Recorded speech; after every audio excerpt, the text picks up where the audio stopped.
Le monde moderne a connu nombre d'assassinats politiques et de complots visant à renverser le pouvoir en place alors établi. Ils ont été les œuvres de sociétés secrètes, de révolutionnaires ou de sociopathes. Tous ont eu des retombées économiques et géopolitiques considérables, à l'instar de l'assassinat de François Ferdinand d'Autriche, le 28 juin 1914, qui à cause d'un jeu d'alliance et d'une situation instable en Europe, entraîna l'un des plus grands conflits armés de tous les temps, la Grande Guerre. Les récits officiels sont bien souvent parsemés d'incohérences et incomplets. Cependant, il n'existe absolument aucun attentat à l'encontre d'un président plus nimbé de mystère que celui de John Fitzgerald Kennedy, le 22 novembre 1963, à Dallas, au Texas.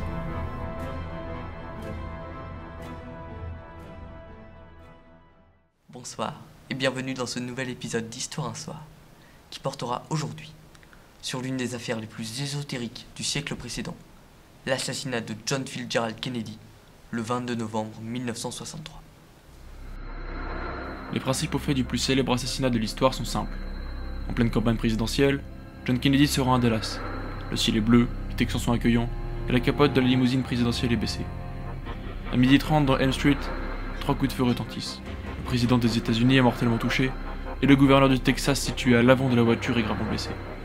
Les deux hommes sont transportés en urgence au Parkland Hospital, mais à 13h, à peine 30 minutes plus tard, le décès du jeune président américain est annoncé publiquement. À 13h30, le meurtrier présumé de cet attentat, Lee Harvey Oswald, abat un policier puis est interpellé, alors qu'il tentait de se cacher dans un cinéma de Dallas. À 14h30, le corps du président est placé dans Air Force One, afin qu'il soit autopsié à Washington.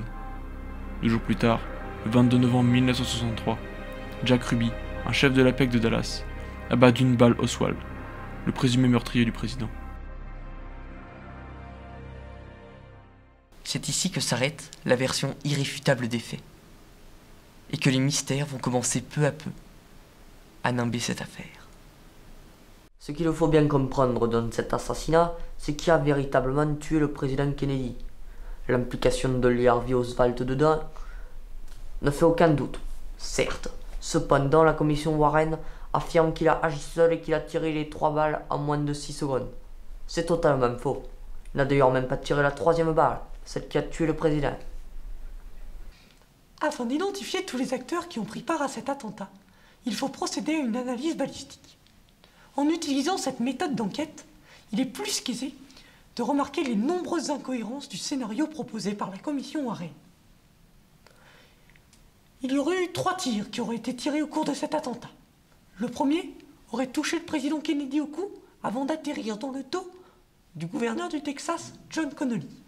Le second serait venu s'échouer sur le béton à côté de la voiture du président, et le troisième l'aurait abattu. Ce n'est cependant pas le premier tir, le plus controversé, qui a attiré mon attention. Non, c'est bien le 3e tir, le tir fatal. Selon le rapport de la commission d'enquête, le premier tir a été tiré du haut du 6e étage d'un immeuble à quelques 20 mètres derrière le président. Celui-ci aurait suivi la trajectoire suivante. La balle a touché le président au niveau de la base de la nuque, avant de ricocher sur une vertèbre pour ensuite ressortir au niveau de la pomme d'Adam. Puis elle a touché John Connally, le gouverneur du Texas, dans le dos, juste au niveau de l'aisselle droite, avant de se briser dans la 5e côte sur environ 10 cm pour enfin finir sa course au niveau de la cuisse droite. Cette trajectoire est très controversée, car elle semble invraisemblable qu'une balle puisse, en venant du 6e étage par la droite, changer radicalement de direction pour aller se loger directement dans l'extrême gauche du dos de Connally. C'est cependant omettre le fait que le gouverneur était en fait assis sur un strapontin situé plus au centre de la voiture. Grâce à cet élément, la théorie de la balle unique devient alors tout à fait plausible. La trajectoire de la balle ne trouve cependant pas d'explication logique si l'on part du principe que c'est bien Lee Harvey Oswald, armé de son fusil de sniper datant de la Seconde Guerre mondiale et à balle chemisée, qui a tiré. En effet, selon le rapport de l'hôpital Bethesda à Washington, la balle serait rentrée de la base du crâne et ressortir vers le haut du visage, alors que dans le cas où le tireur est plus élevé que sa cible, la balle doit rentrer du haut du crâne et ressortir vers le bas du visage. La thèse du tireur unique n'est donc pas recevable. La thèse du tireur unique peut donc être écartée, car la trajectoire de la balle ne concorde pas avec les circonstances de l'assassinat. Cependant, la même et unique question reste en suspens. Qui a tué le président Kennedy? Le principal problème que l'on rencontre lorsque l'on essaie de résoudre une affaire aussi médiatisée, c'est que les enquêteurs sont confrontés à une multitude de témoignages erronés. Ceux-ci sont fabriqués de toutes pièces par des petits malins, ou alors déformés par les années et le choc. Cela peut être anodin, comme bien souvent. Mais dans cette affaire, cela a considérablement ralenti le travail des enquêteurs, les menant ainsi sur bien des fausses pistes, comme celle du tueur au parapluie, ou du tueur sur la terre. Ainsi, la seule chose sur laquelle peuvent véritablement se reposer les enquêteurs est la médecine médico-légale.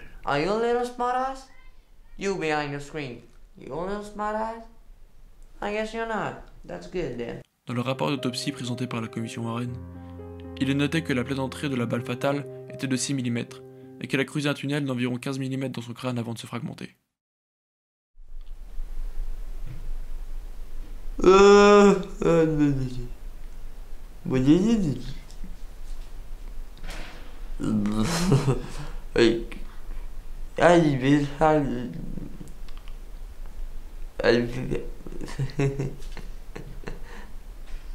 Or, dans le bloc de l'Ouest, en 1963, il n'existait qu'une seule arme pouvant utiliser des balles à fragmentation de moins de 6 mm.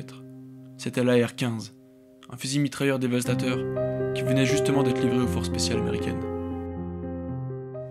En demandant aux nombreux témoins qui avaient assisté à la scène s'ils avaient remarqué quelque chose d'anormal, les enquêteurs se sont rendus compte d'une chose.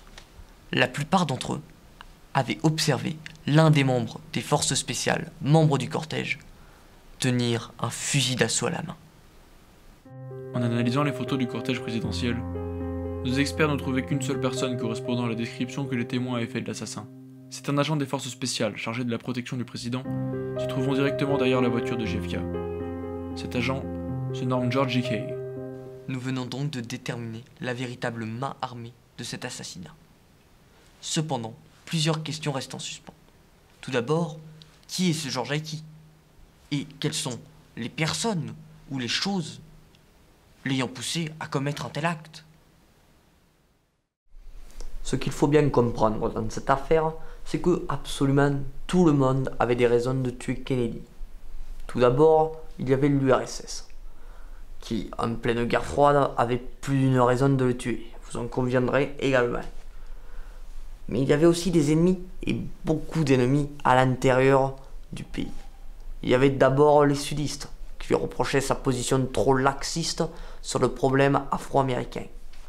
Ensuite, il y avait les puissants, les riches, les magnates du pétrole, avec qui il avait subi plus d'un encasquement, plus d'un accrochage, parce qu'il voulait augmenter 1.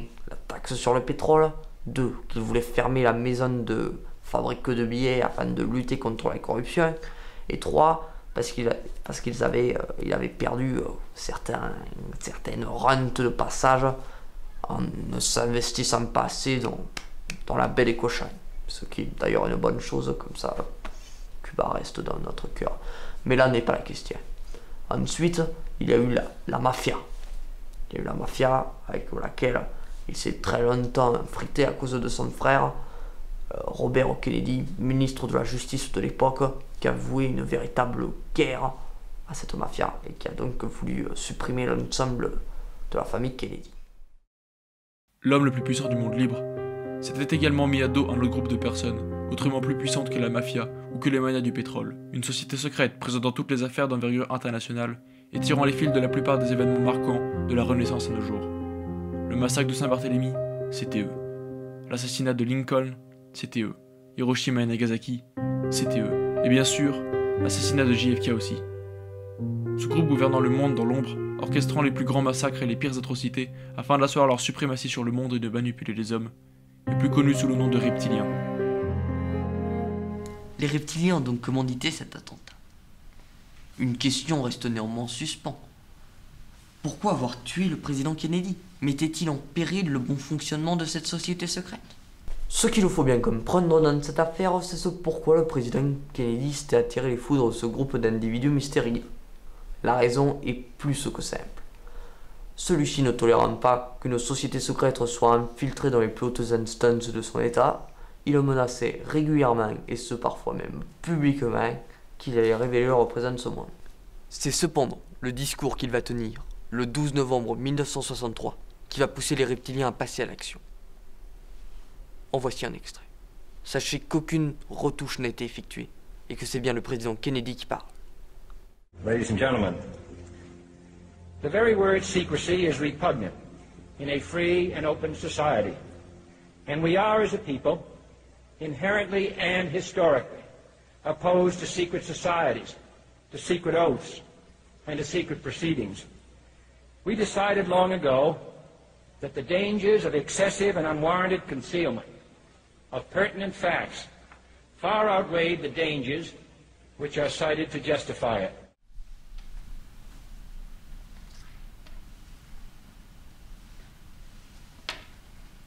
Un discours éloquent qui, je l'espère, vous aura bien mieux éclairé sur les véritables motivations des reptiliens à tuer le président Kennedy.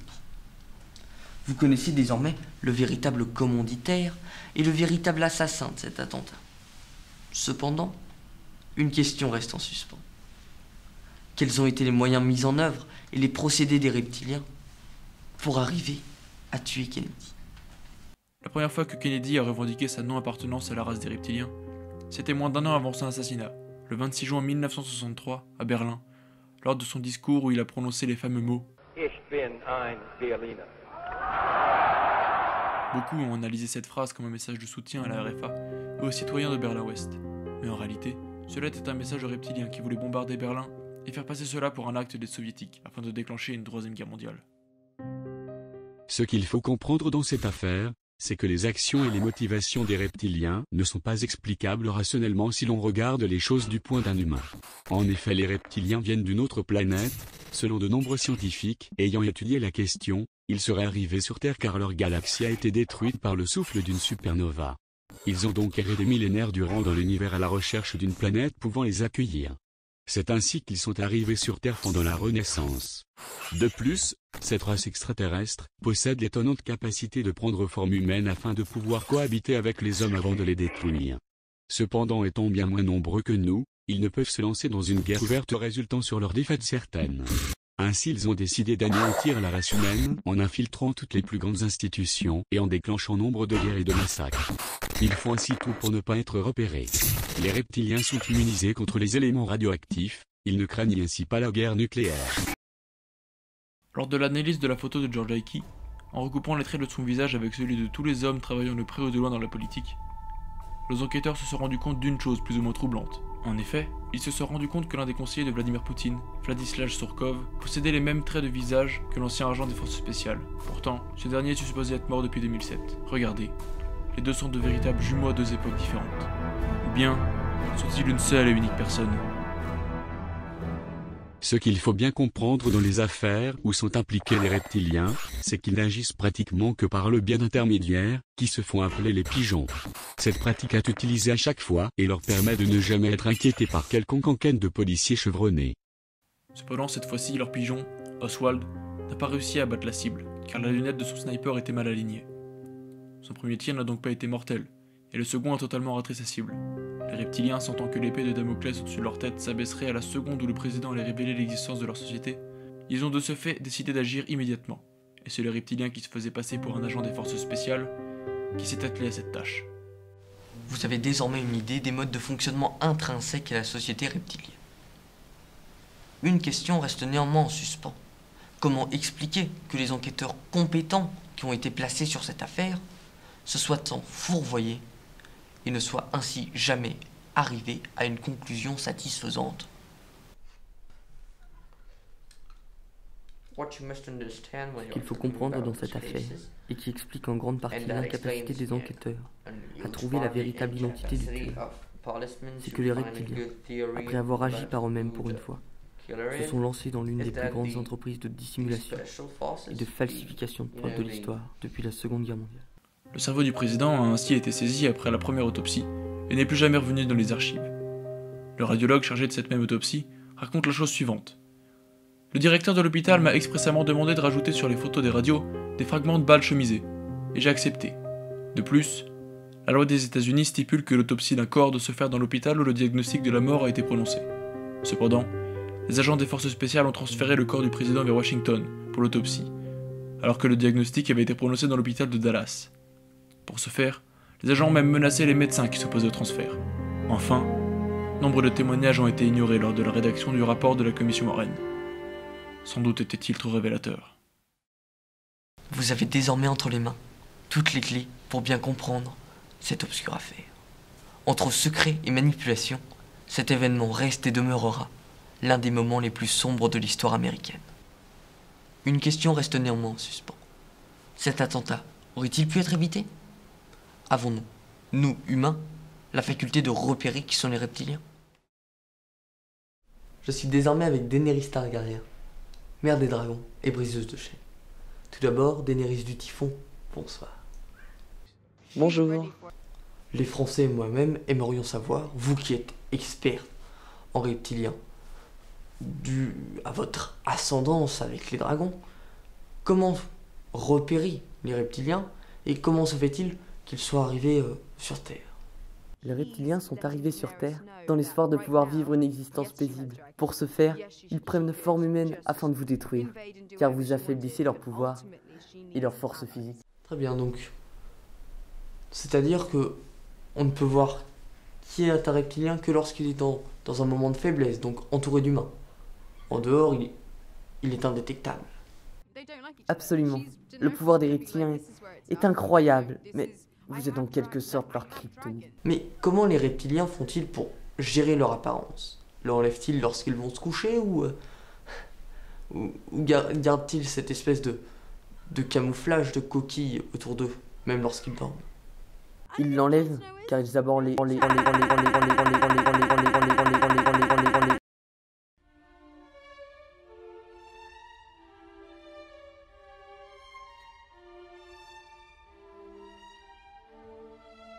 Nous arrivons ainsi au terme de cette émission spéciale sur l'assassinat de Kennedy.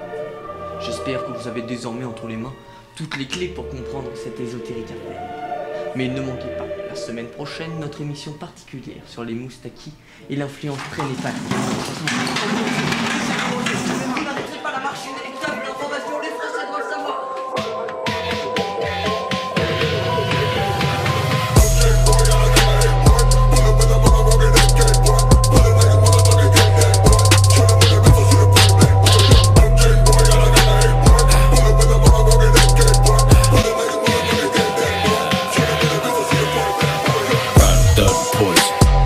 Bet your life on it.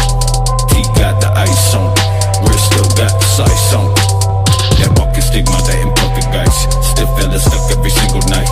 Don't give a fuck if I live to die. Surprised to this point that I have survived.